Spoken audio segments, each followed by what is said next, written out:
ئەم کاتتان باش بینەران و بیسەرانی بەڕێز لە شوێنێکن سڵاوتان لێبێت. من کامەران حاجی عومەر باسی ڕۆژتان پێشکەش دەکەم. ئەمڕۆ لە باسی ڕۆژدا تەورێکی گرنگ شرۆڤە دەکەین، ئەویش پەیوەندیدارە بە پەیوەندیەکانی نێوان هەرێمی کوردستان و کۆماری ئیسلامی ئێران. لە ساڵەکانی هەشتا حزبەکانی کوردستانی لە باشووری کوردستان لەو کاتی کە ڕژێمی سەدام حوسێن لە دەستەڵات بوون، ئەوان خەباتی سیاسیان لە کۆماری ئیسلامی ئێران دەکرد. پەیوەندیەکانی نێوان حزب و لایەنە سیاسیەکانی هەرێمی کوردستان و کۆماری ئیسلامی ئێران تا ڕادەیەک باش بوو. تا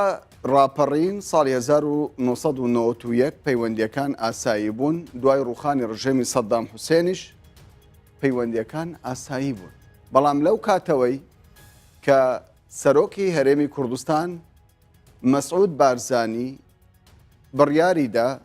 خەڵکی کوردستان بڕیار لەسەر چارەنووسی خۆی بدا، ئەو مافا بە خەڵکی کوردستان بدرێ، بڕیار لەسەر چارەنووسی خۆی بدا، ڕیفراندۆم ئەنجام درێت. دواتریش ئەگەر هەرێمی کوردستان گەیشتنە و قەناعەتەی دەوڵەتی کوردستان ڕابگەینن، پەیوەندیەکانی کۆماری ئیسلامی ئێران و هەرێمی کوردستان تا ڕادەیەک ساردی تێکەوت. بە تایبەتریش پاشەوەی ئاڵای کوردستان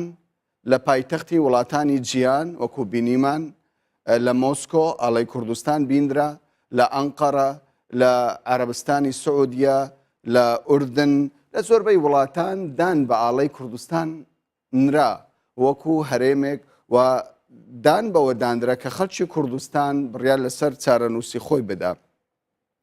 هەڵوێستی کۆماری ئیسلامی ئێران بەرامبەر بە ڕیفراندۆم سربەخۆیی بە بەراو لەگەڵ وڵاتانی دنیا تا ڕادەیەک نیگەتیڤ بووە. بۆ قسەکردن سەبارەت بە پەیوەندیەکانی هەرێمی کوردستان و کۆماری ئیسلامی ئێران بە شێوەیەکی ڕاستە و خۆ لە تارانەوە گفتوگۆ لەگەڵ بەڕێز نازم دەباخ، نوێنەری حکوومەتی هەرێمی کوردستان لە کۆماری ئیسلامی ئێران دەکەین. بەڕێز نازم دەباخ بەخێر بێن بۆ باسی ڕۆژ. هەرچەندە پێم وایە ئێوە لەگەڵ ئەوە نین کە پەیوەندیەکانی نێوان هەرێمی کوردستان و کۆماری ئیسلامی ئێران ساردی تێکەوتووە، چونکە بە پێی لێدوانەکانی پێشووی بەڕێستان ئێوە پێتان وایە پەیوەندیەکان لە ئاستێکی باشدان. بەڵام من ئێستاش ینی ئەو پرسیارە دەکەمەوە، پەیوەندیەکان لە چه ئاستێکدان؟ بۆچی ینی ئێمەی ڕۆژنامەوانان هەست بەوە دەکەین پەیوەندیەکان ساردن؟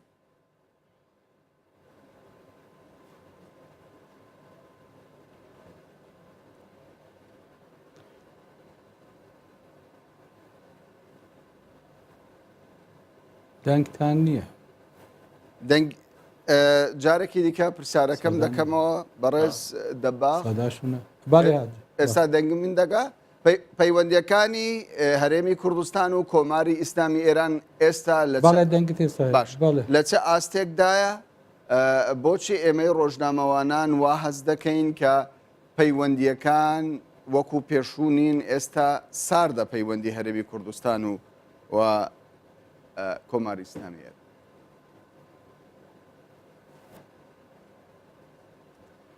سپاس بۆ ئێوە و سپاسیش بۆ بینەران. دیارە مەسەلە ئەوە نییە من ڕایەکی پێچەوانەم هەبێت لەگەر ئەو واقعەتێک کە ئەمڕۆ لە پەیوەندیەکانی نێوان هەرێمی کوردستان و کۆماری ئیسلامی ئێران و هەتا وڵاتانی تریشێ و دەکرێت بڵێن لێکدانەوەی جیامان هەبێ بۆ ئەو وێژ و بڕیار و قسانەی کە لەلایەن بەرپرسانی وڵاتانی تریشەوە دەکرێت. من تا ئەم دەقیقەیە وەکو نازم هیچ جۆرە جیاوازیەکی ئەو تۆ لە نێوان وڵاتانی ئەوروپا و ئێران و تورکیا و عێراق و ئێراندا نابینم. تەنها لە شتێکە هەیە ئەو شێوەی سەردان و سەفەرانەی کە بەرپرسانی حکوومەتی هەرێمی کوردستان و بە تایبەتی سەرۆکی هەرێمی کوردستان و سەرۆکی ئەنجومەنی وەزیران کە بۆ وڵاتانی تری دەکات لە بۆنەکاندا، وەکو باسیشتان کرد لە هەندێک وڵاتە کە پەرچەمی کوردستانیش هەڵ ئەدرێت ممچینە بەم شێوەیە لە ئێران نەبوو بێ. ئەوەش دەگەڕێتەوە بۆ کۆمەڵێ هۆکار کە ئەو هۆکارانە بۆمان نییە وەکو ینی ناکرێت بە شێوەیەکی زۆر ڕاشکاوانە باسی بکەین بە تایبەتی من لەبەرەوە ئێستا قسەک بکەم ئەیدەنە پاڵ ئەوەی کەمە بۆ چوونەکی جیایە بۆ چوون یەکێتی نیشتیمانی کوردستان من لە حقیقەتە تا ئەم دقیقەیەکە لە تارانم ئاستی پەیوەندەکانی هەرێمی کوردستان و کۆماری ئیسلامی ئێرانی باش ئەبینم لە هەموو ئەو بوارانەی کە هەیە تەنها گرفتێک هەیە لە بەرنامەی سەردانی بەڕێز سەرۆکی هەرێمی کوردستان بۆ کۆماری ئیسلامی ئێرانی کە ئەو بۆ ئەو مەبەستەش هەمیشە لە ڕێگای کەناڵە تایبەتیەکان لە پەیوەندیدا بوون خۆتان پێ ئاگادارن لە ئاستێکی باڵای کۆماری ئیسلامی ئێرانی ماوەیەک پێشێسا شاندی کۆماری ئیسلامی ئێرانی سەردانی هەولێری کرد و لە هەولێریشەوە سەردانی سلێمانی کرد و لە هەمان کاتیشا لە بوارەکانی ئەمنی و ئاسایش و ئابووری بەردەوام ئەو پەیوەندیانە هەیە و کۆبوونەوەش دەکرێت بەڕێز دەباخ ئێمە ناڵێن پەیوەندی لە نێوان هەرێمی کوردستان و کۆماری ئیسلامی ئێران ئیجازە بدە ئیجازە بدە بەس ئاگاداری کاتبی چکە کاتمان کەمە ئەگەر ینی پرسیارەکان بەش بەشبی زۆر باش دەوی بەڕێز دەباخ کات بۆ جەنابتانە فەرموون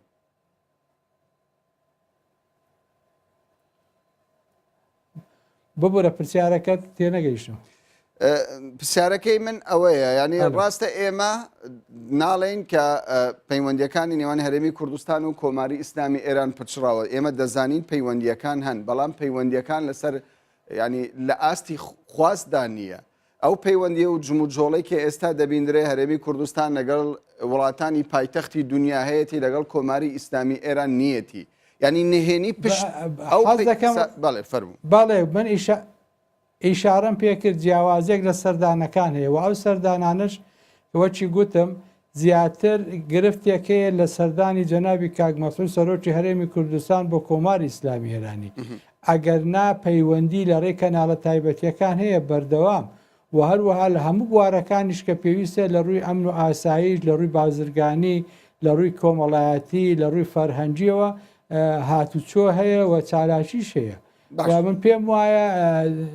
دەکرێت بڵێن جارجار هەندێک گرفت و کێشە دروست بووە بۆ پەیوەندیەکان بەڵام لەبەر ئەوەی بڕیارێکی ئەو تۆ هەیە لە پێناوی پاراستنی ئەو پەیوەندیانە هەمیشە نزیکی زیاتر بووە لە نێوان حکوومەتی هەرێمی کوردستان و کۆماری ئیسلامی ئێرانی خۆشت لەسەر پێمان بڵێ بەڕێز دەباخ کارێک کرد کە لە سەرەتای دروستبوونی شۆرشی تازە بەڵێ دەکرێت پێمان بڵێ بەڕێز دەباغ ینی چوای کردووە تاوەکو ئێستا سەرۆکی هەرێمی کوردستان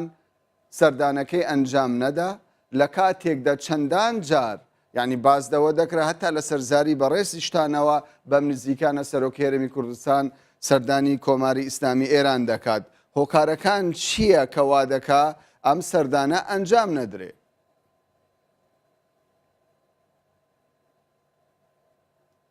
ببوورە من قەت نەمگوتووە لەم نزیکانە بەڵام گوتومە هەمیشە بانکێشتی جەنابی سەرۆکی هەرێمی کوردستان کاک مەسعود لەلایەن کۆماری ئیسلامی ئێرانی لە ئارادا هەبووە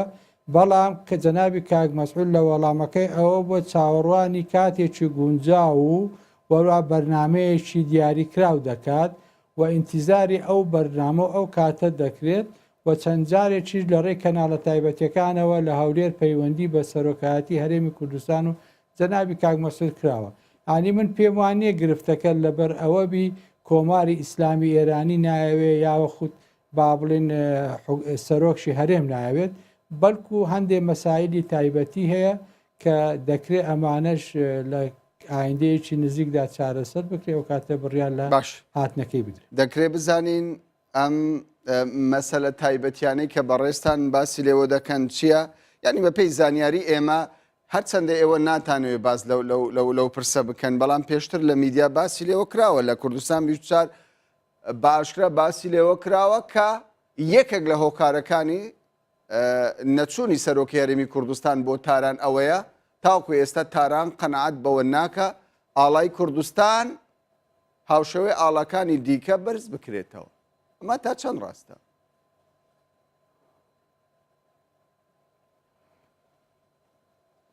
گوتم ئەو مەسەلەیە پەیوەندی بە بەرنمەکەی دیارە لە بەرنمەکە هەم مەسەلەی ئاڵای کوردستان هەیە هەم مەسەلەی چاوپێکەوتن لەگەر ڕابەری کۆماری ئیسلامی ئێرانی هەیە و هەر مەسەلە لەسەر کاتەکەشی هەیە. باشە بۆچی ئێران ینی دژی بەرزکردنەوەی ئاڵای کوردستانە لەگەڵ ئەوە نییە ئاڵای کوردستان لە وڵاتەکەی بەرز ببێتەوە لە کاتێکدا ینی کۆماری ئیسلامی ئێران لە ڕێگەی بەرپرسانی باڵای ئەو وڵاتە لە ڕێگەی میدیاکانی هەندێک جار بەدەر لەوەی هەندێک جاریش هەڕەشە دەکەن بەڵام دەڵێن ئێمە ڕێز لە خاچی عێراق دەگرین ئێمە دەمانەوێت پەیوەندێکی باشمان هەبێ لەگەڵ هەرێمی کوردستان ئێمە پەیوەندێکی تونند و تۆڵمان هەیە لەگەڵ حەزب و لایەنە کوردستانیەکان کەوایە بۆچی ئەوان دژی بەرزکردنەوەی ئاڵای کوردستانن؟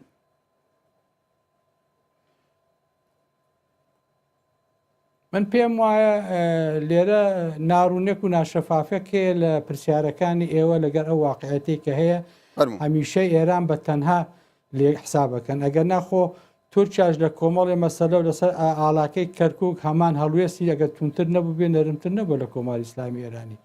دووهەمیشان ئێمە وەکو نوێنەرایەتی حکوومەتی هەرێمی کوردستان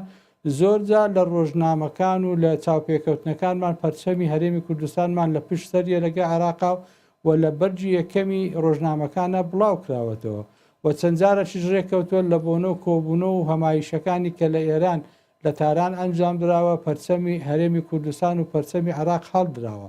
ئەمەی کە ئێستا وەکو پاکێجێک باسی لێ دەکرێت لە هەمویانە کە باسم کرد بەرنامەیە پەرچەمە دیداری ڕاهبەرە. باشە بەڕێز دەباخ من نامەوێ ینی بەراوردێک لە نێوان ئەنقەرە و تاران بکەم بەڵام هەمومان دەزانین لە ئەنقەرە ئاڵای کوردستان بەرز کرایەوە و ئەردوغان خودی ئەردوغان پێشوازی لە سەرۆکی هەرێمی کوردستان کردووە تەنانەت سەرۆکی گەورەترین وڵاتی دنیا کە ئەمریکا پێشوازی لە سەرۆکی هەرێمی کوردستان مەسعود بارزانی کردووە و ئێستاش هەر بە هەمان شێوە ئەمریکا و کۆماری فەڕەنسا و سەرۆکی وڵاتانش سەردانی هەرێم دەکەن پرسیاری من لێرەدا ئەوەیە بۆچی کۆماری ئیسلامی ئێران متەڕەددە لەوەی ڕابەری کۆماری ئیسلامی ئێران پێشوازی لە سەرۆکی هەرێمی کوردستان کە وەک جەنابەت باسی لێوە دەکەی و متەڕەددیشە لەوەی ئاڵای کوردستان بەرزکاتەوە ینی هۆکارەکە چی ئایا ینی پێی وایە هەرێمی کوردستان پێگەی بەڵێ فەرموو کامەران بەڵێ کاکەمەوەی جەنابەت باسی دەکەی منیش نامەوێت جناوەڵامم بۆ ئەو بەراوردە هەیە لە بینی تورکیا و ئێران و ئەمریکا و فەڕەنسا لە کۆماری ئیسلامی ئێرانی سەرۆک کۆمار هەیە و سەرۆک کەمار ئامادەی هەبووە کە چاوی بە بەڕێز کاکمەسعود بکەوێ و لە بەرنامەی یەکەمیشا ناچارمەکەی کە بیڵێم ئەم بەرنمەیە قبول کرا بەڵام لە پر گۆڕانی بەسەرداهات بەداخەوە دەیڵێن بازێ مەسائلی سیاسی لە مەڵکە کۆ ڕوودەدات بەستنەوەیەک دروست دەبێ پێکتر بەبێ ئەوەی کە ئێمە واقع بینانە سەیری بکەین چونکە پێم وایە حکوومەتی هەرێمی کوردستان لە پارچەیەکی جوگرافی حەساسدایە لە منتقەکە کە مەرزەکانمان تێکەڵە بە کۆمەڵی وڵاتە ئەم وڵاتانە لەسەر ئاستی بەرژەوەندی خۆیان معاملە لەگەر هەرێمی کوردستان دەکەن ئەوڕۆ مەسلەی نەوت و گاز بۆتە هۆکارێکی ئەساسی کە لە ڕێگای تورکیاوە دەڕوا جۆرێ لە مەرایی لە تورکیا دەکرێت بۆ حکوومەتی هەرێمی کوردستان بەس کامەران واقعەکیش هەیە ئەبێ بیزانیت ئەو کەسەی کە گوتی کەرکک تورکمانیە و قبولی ناکەن پەرچەمی کوردستان لە کەرکک هەڵبدرێ وەرجار ئۆردوگان بوو دووهەمیشیان دوای هەڵگرتنی پەرچەمەکەش لە لای ئۆردوگان پەرچەمی کوردستان نییە و پەرچەمی عێراقیش نییە سێهەم یاریدەدەری سەرۆکی ئەنجومەنی وەزیرانی تورکیا ڕوونی کردەوە گوتی ئێمە پەرچەمی هەرێمی کوردستان وەکو مقاتعەیەکی حتا گوتی کوزەی عێراق بەڵام بەداخەوە خەبەر هینەکانی ئێوە و ڕوودا گوتیان هەرێمی کوردستان ئێمە لەگەر پەرچەمی عێراقی هەڵمانداوە ینی تۆ کە باسی بەراوردەکەی بۆ من ئێران تورکیا سووریا عێراقی یەکە من کوردم کێشەیەکی سیاسیم هەیە ئومێد دەکەم بە یەکگرتووی سەرکردایەتی سیاسی کورد بتوانین تەوازونێک لە عیلاقات و پەیوەندیەکان دروست بکەین و ئەو مافەڕەوانەی کە گەلی کورد هەیەتی بیسەلمێنین پشوو درێژی دەوێ کاری دەوێ ئێمە ناتوانین پەیوەندیەکانی ئێران بگۆڕینەوە بە تورکیا ناتوانین هی تورکیا بگۆڕینەوە بە ئێران بوقعەیەکی جوگرافی حەساسین وەکو جەنابی مامجەلاریش لە کاتی خۆی ئەیگوت جوگرافیە ناتوانین بگۆڕین و هەروەها بەرژەوەندی ئابوووریەکان ئەمڕۆ کاریگەرێکی ئەساسی هەیە لەوەی ئەم وڵاتانە لەسەر چه ئەساسێکەوە سیاسەتی خۆیان دروست دەکەن لەگەر هەرێمی کوردستان. کاکامەران ئەگە ملاحەزە بکەیت جەناب زۆرینەی ئەو وڵاتانەی تۆ ناویان دێنیت هەمووی دەڵێن ئێمە هاوکاری هێزی پێشمەرگەی کوردستان دەکەین، نان کێشە سیاسەکانی کورد چارەسەر بکەن، نان لەسەر ئەو ئەساسی کە کورد تا هەیە لە مەودوا بە ئارامی بژی، تەنها لە کاری نیزامی و هاوکاری مادی بۆ هێزی پێشمەرگە قسە دەکەن. ئەم وڵاتانەی هەموو تۆ ناوتهینان ئەوڕۆ هێزی پێشمەرگە بە قارەمانەتی خۆی بەسەرکردایەتی هێزی پێشمەرگە توانیویەتی ڕۆڵێک بدینێ کە ئەم وڵاتانە ڕێزی لێ بگرن، بەڵام بەداخەوە من دەیڵێم وەکو هێزێکی شەرکەری ئازا باسی دەکرێت، نەک وەکو نەتەوەیەکی کورد کە خاوەنی هێزێکی قارەمانی وەکو پێشمەرگەیە لەگەر هەموو ئەتوانێت بۆ مافەکانی خۆی شەڕ بکە و پارێزگاری شەڕی داعش دەکا و تاکە هێزە لە زیاتی زۆر باشە زۆر باشە کاتم کەم ماوە من دەمەوێت ینی هەڵوێستی کۆماری ئیسلامی ئێران باشتر بۆ خەڵکی کوردستان ڕوون بکەمەوە. ئێمە لێرە ینی لێرەدا ئەو پێگەیەمان نییە هیچ وڵاتێک ناشرین بکەین و وڵاتێکی تر جوان بکەین. پرسیاری من لێرەدا ئەوەیە یعنی زۆربەی وڵاتانی دنیا تاوکو ئێستا هەڵوێستی فەرمیان نەبووە بەرامبەر بە سەربەخۆیی و ڕیفراندۆم ئەنجامدانی ڕیفراندۆم لە هەرێمی کوردستان، بەڵام بەرپرسانی ئێران بە ئاشکرا گوتیان ئێمە لەگەڵ یەک پارچەی خاچی عێراقین، لەگەڵ دابەشکردنی خاچی عێراق نین. پرسیاری من لێرەدا ئەوەیە بۆ پێیکرد ئێوە نوێنەری حکوومەتی هەرێمن، ینی بمانێ و نەمانێ هەنگاوەکانی باشووری کوردستان بۆ ڕیفراندۆم و سەربەخۆیی دەڕوە، ئێران پەرچەکردداری چی دەبێ؟ ئایا ئێران چۆن مامەڵە لەگەڵ ئەم کەیسە دەکا هێز بەکاردەهێنێ یاخود ڕێز لە بڕیاری خەڵکی کوردستان دەگرێ؟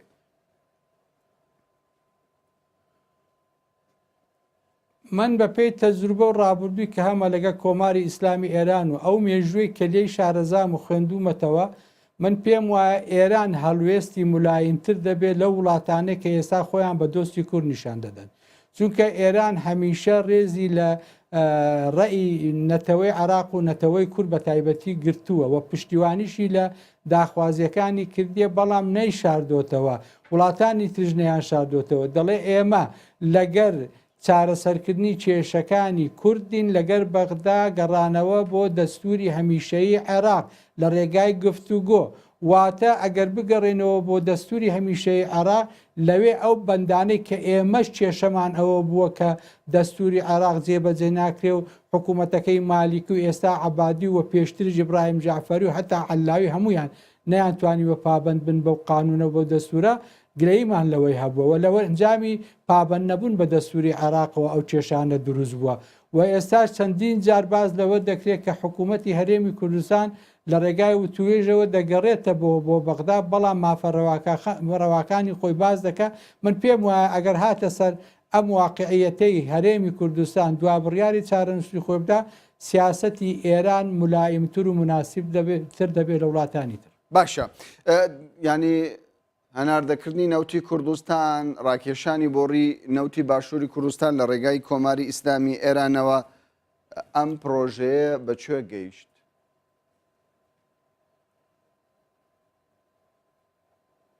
وڵای نازانم دەرە زۆرگرتون قوڕان خۆشە، من لەو بارەیەوە زۆرم قسە کرد. ئەم باسە لای حکوومەتی هەرێمی کوردستانە، پێشم وایە ئیتیفاقی استراتیجی 50 ساڵە لەگەر تورکیا تا ئێستا ڕێگای بەوەی نەداوە حکوومەتی هەرێمی کوردستان بە ئازادانە لەگە وڵاتانی تر بە تایبەتی ئێران ئەو کارە بجێبەجێ بکە و ئێران لە کاتی خۆشی گوتومە ئامادەیی نیشان داوە و پرۆژەکەشی ئامادەیە و تەنها چاوەڕێ دەکا کە نرخی نەوت و بڕینەوە دیاری بکرێ لەگەر ئەو کاتێک کە دەیانەوێت ڕێکەوتنەکە ئیمزا بکەن لەلایەنی وەزارەتی سامانە سروشتەکان و وەزارەتی نەفتی ئێران. باشە، ئایندەی پەیوەندیەکانی هەرێمی کوردستان و کۆماری ئیسلامی ئێران چۆن دەبینی؟ پێ دوایە بەم نزیکانە هەوڵ هەیە بەم نزیکانە ینی سەردانەکەی سەرۆکی هەرێمی کوردستان بۆ تاران ئەنجام بدرێ؟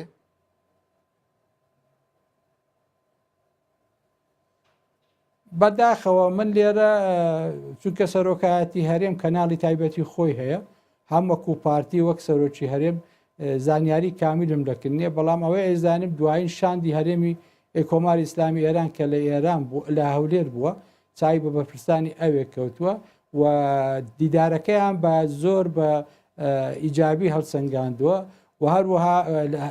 لە قۆناغی ئێستاکەشەوەکو خۆتان پێ ئاگادارن پەیوەندیەکانمان ڕوو لە باشی ڕوو لە خراپینیەوە ئومێد دەکەین کە باشتریش بێ. بەڵێ بەڕێز نازم دەباغ نوێنەری حکوومەتی هەرێمی کوردستان لە کۆماری ئیسلامی ئێران کە بە شێوەیەکی ڕاستەوخۆ لە تارانەوە لەگەڵمان بووی زۆر زۆر سوپاست دەکەین. بینەرانی بەڕێز سپاس بۆ ئێوەشکە لەگەڵمان بوون کامەران بن.